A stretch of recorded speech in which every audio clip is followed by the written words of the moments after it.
Good morning. Today is Monday, and we are Anchor Your Week number 6 meeting. And today, what we're going to cover is we're going to cover how to handle seller objections. So we're in a crazy market right now where if anybody has a listing, they are making money. And if you have a buyer, you're patiently waiting to make money. So it's a crazy time right now. So when we're going on listing appointments, we need to make sure that we are sharp as a tack. So for us to be able to handle these objections, we need to be able to practice these objections. So we need to be able to practice it like a script, like not that we're a robot, but that we are an actor on a stage and we have a performance. And the performance would be that we need to get the listing, because if we don't get the listing, someone else is, and someone else is making the money. So that's what we're going to focus on today. Now, these objections obviously apply directly to real estate. However, if you're watching this and you're in another industry, then you can modify the script to match the objections that come up in your industry. At the end of the day, though, when I'm going into a listing presentation or a listing appointment, I am I am going ahead and practicing in my head what objections they could potentially come up with. So I'm ready to go ahead and fire right back and to be able to overcome that objection. Remember, an objection is not a no. If they say no, it doesn't mean it's a no. It's not a no until they ask you to leave, or they stop answering your phone call, or they use profanity over the phone. So just because they said no, or they have an objection that you don't know how to overcome, it doesn't mean that they don't like you, or they won't end up using you. You just need to be on top of your game, and this is going to help you. So, how to handle objections. Don't confuse objections with conditions. A condition is a statement of fact that you can't do anything about. If you are short, that is a condition. You can't change the outcome. So we need to make sure that there's a condition and an objection. You can't change short. That's a condition. All right. An objection is a question in the mind of a consumer, and by answering the objection, you change the outcome. So think about that.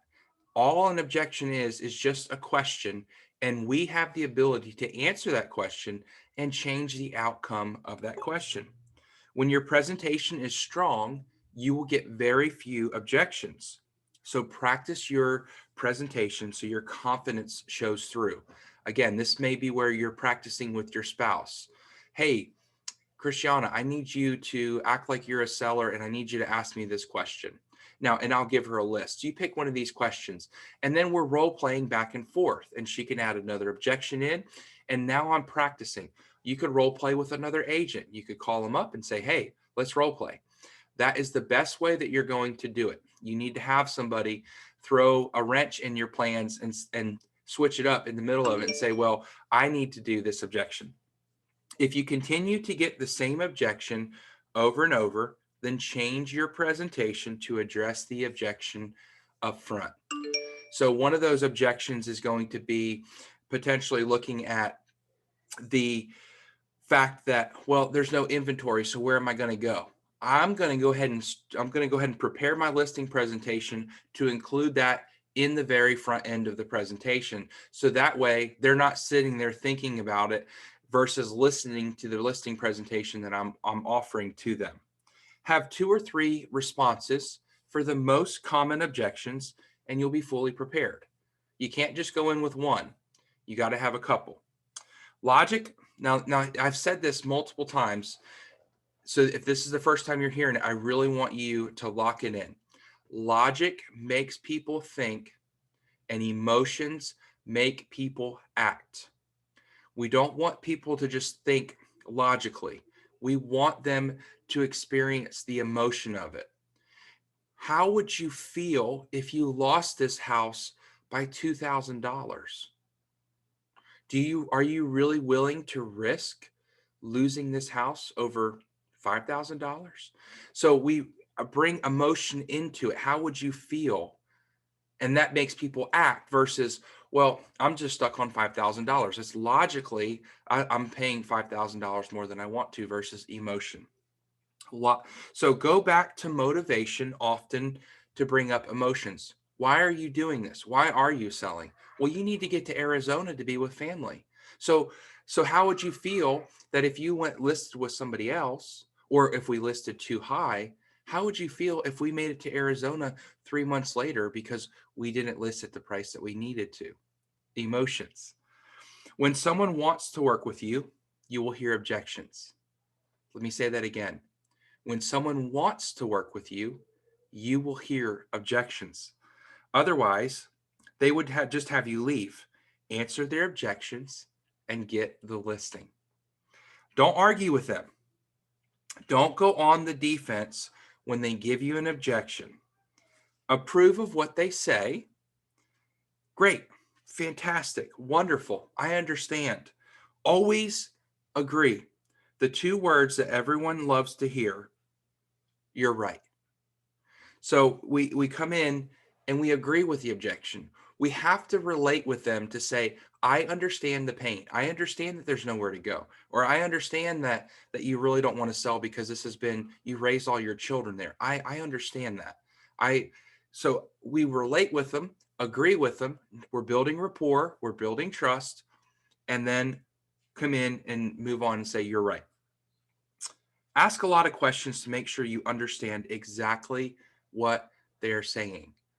So before you just you're kind of on edge, you're just waiting for that objection and you just jump at it, you may have to ask another question to make sure that you're going to handle that objection the correct way. Even though it may sound like it, there might be another part of that objection. Or maybe you need them to elaborate a little bit for them to be able for you to be able to answer that effectively and to handle that objection. Isolate the objection. Now, this is something that really will pinpoint your listing presentations when you isolate the objection. So, other than blank, maybe the starting price point, or maybe the I don't have anywhere else to go, is there any reason that you would decide to list with me tonight? So now you're figuring out if this is the only objection, I handle this objection. Now I know I'm walking out of here with a signed listing agreement. So hand or isolate the objection. Handle the objection and then ask for the order. If you need more time to think, say, I'm so glad you brought that up. So don't get caught up in, oh no, I didn't practice this objection. I don't know where this came from. I hadn't heard this one. That's not how you want to be. You want to walk in there with confidence. You want to walk in there with boldness. You don't want to be cocky. You don't want to be arrogant. You don't want to be prideful, but you need to have confidence. They are about to entrust their most expensive sale of their life with you. So if you don't walk in there with confidence to know that you can handle this transaction for them, they're going to see right through it and they're going to choose to list with somebody else. So, common objection number one, and I've had this one many, many times. I'd like to list with you, but I have other agents to interview. That is always a good one. And especially when you're competing with a bigger brokerage or somebody that has billboards all up and down the highway. It's always interesting because, people assume that billboards and mean money, and money means that they've sold a lot. And companies that have billboards, they do sell a lot. I just choose not to use a billboard. I choose to advertise on Facebook. So I'd like to list with you, but I have other agents to interview. Excellent. Remember, we're agreeing with it. That's great. You should do that. You're right. You should not hire me without interviewing somebody else. You don't want them to have remorse. Other than blank, is there a reason that you wouldn't list with me today? So we're isolating it. At this point in the presentation, when a seller says that they would list with me and still go through with additional appointments, it's because they feel obligated to have the agent over. Is that the case here? So I'm asking them. So at this point, I'm referring back to other sellers.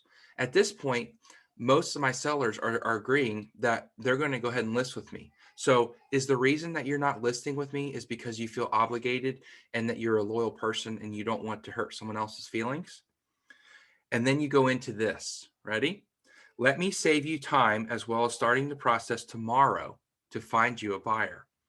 After all, while you are waiting to be polite, there may be a buyer out there that has to buy tomorrow. We want them to know about your house, right? So let me do this. I don't mind. I've done it for many of my sellers. Now, guys, I'm telling you, if you will do this, it will set you apart on your listing presentations and you will not lose listing presentations. Let me do this. I don't mind. I've done it for many of my sellers. I'll call the other agents and this is what I'll say. They liked you and we're looking forward to meeting with you, but I convinced them to list with me. And if you have a buyer, we would love for you to bring them by. And of course, if you buy the house, then I'll naturally pay you my part of my commission. This way, Mr. and Mrs. Seller, I can save them the time of preparing time away from their family, etc. I'll make the call from here if you prefer. You handled that objection. Now, I personally have not done this, and as I'm reading this and revisiting this content, I'm like, oh my gosh, I need to do that. But how much confidence does that exude when you're willing to call the other agents that we're going to interview with them and say, hey, I wanted to let you know that I secured the listing, but if you have a buyer, I'd be happy to split commission with you. Incredible. So that's number one. Now, here's another one that you may hear just because our company is a year and a half old, will be 2 years in July. We were thinking about listing with XYZ company since we've never heard of your company. I've heard that one a lot too. Okay, so again, we're going to isolate the objection. Other than we haven't, you never heard of my company, is there any reason that you wouldn't list with me today? I can appreciate that.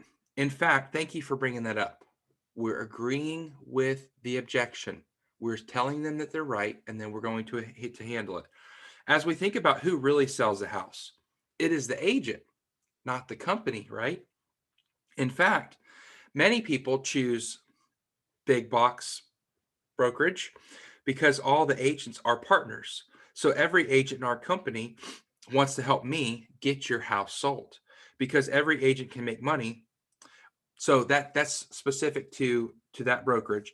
So you're going to play off the fact that yes, it, the agent sells the house. It's not the brokerage. It's not the company.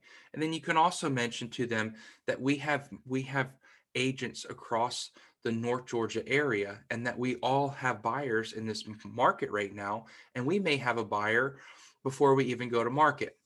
Hence, in fact, Jesse and Sam closing a deal last week with the house that didn't even go to market. So just because they've never heard of you, you overcome that objection by I sell the listing, not the brokerage. Now, this is crucial. You need to fight for this one. You need to lock this one in. The other agent stated that they would sell it for less commission. That objection, right? So what are we going to do first? We're going to isolate. Other than selling for less commission, is there any other reason that you wouldn't list with me today? Great. So I hear what you're saying is you want to net the most amount of money possible. Now, this is something that we haven't brought in, and I actually highlighted it in my notes because now we are making sure that we're clarifying the objection. What is it? Why is the lower commission really the objection? It's because they want to net the most amount of money. So now we're asking them the question. Every seller that decides to choose me wants the same thing. See, many people think that they will get the same price regardless of who is conducting the negotiations, which we already know isn't true. Otherwise, top companies wouldn't pay hundreds of thousands of dollars to hire the best negotiators. The other agent, now listen, lock this in. The other agent has already shown their negotiation skills by giving up their own money. What will happen when it comes to time to negotiate the offer on your behalf? Stops them right in their tracks. I'm seeing it more and more and more on the MLS where these agents are literally giving up their commission because they don't know how to handle the objections. And so we're seeing 2% to buyers, 2.5% to buyers agents. And we're seeing just the commission go down. Again, we're being compensated very well, but if there were more training videos on how to handle these objections, we're not going to have to go and work for 2.5 or 2% after we've been driving these buyers around for months looking for something. So, so remind them the other agents already shown them the negotiation skills. So, and then you go in for the commitment. So do the right thing, sign the contract so you can get what you want. Now, here's another way to handle that objection. I understand your hope to save money, and it sounds like you're interested in putting the most money in your pocket. Is that right? So the multiple listing service shows that the average agent in your city is negotiating somewhere around 95% of the list price. The same multiple listing service shows me at 99.2%, so that you can see I got my sellers more money than average.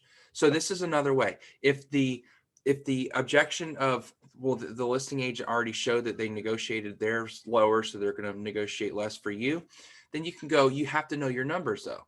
So you need to be able to come up with this number. So if your sales over list price or sales versus original list price is not 99% and maybe it's 98%, but you can at least have that conversation. But if you don't know where your business is, you're not going to be able to use this to handle that objection. Does that make sense? Good. All right. And then the last one that we're going to talk about, we want to think it over. We want to think it over. So you might have had an incredible presentation. You may have handled the objections like a boss, and you ask them if they're ready to sign the contract, and they say, we want to think it over. So other than you wanting to think it over, is there any reason that you wouldn't list with me today? Great. It's important that you make the right decision. What specifically do you still need to think about? And so now we're isolating. What is it that you need to think about? Why don't you want to sign that listing agreement today? Okay. And so they might say, well, I might have to list with another agent, or I have another agent to interview, or whatever the isolation is. You're going to go, whatever the issue is, the objection, you're just going to go back and revisit it. So if you've done it all and they come back to, well, we have another agent that wants to lower the commission, then you may have to handle that objection in a different way. You may have to say something different, or go back and revisit what you said to make sure that they understood it. But at this point, after you've handled these objections, you should be able to go in for the kill and get that listing agreement signed. And then you're going to have that listing, walk out of there and be able to sell that for them. Now, that's what I've got for today. So I'm going to open this up to you guys to see if you have any objections on how you would, how you would handle an objection. And so if you have one of those, comment that in the video down below. Be sure to tune in next week to our Anchor Our Week meeting, and you have a wonderful week. We'll see you soon.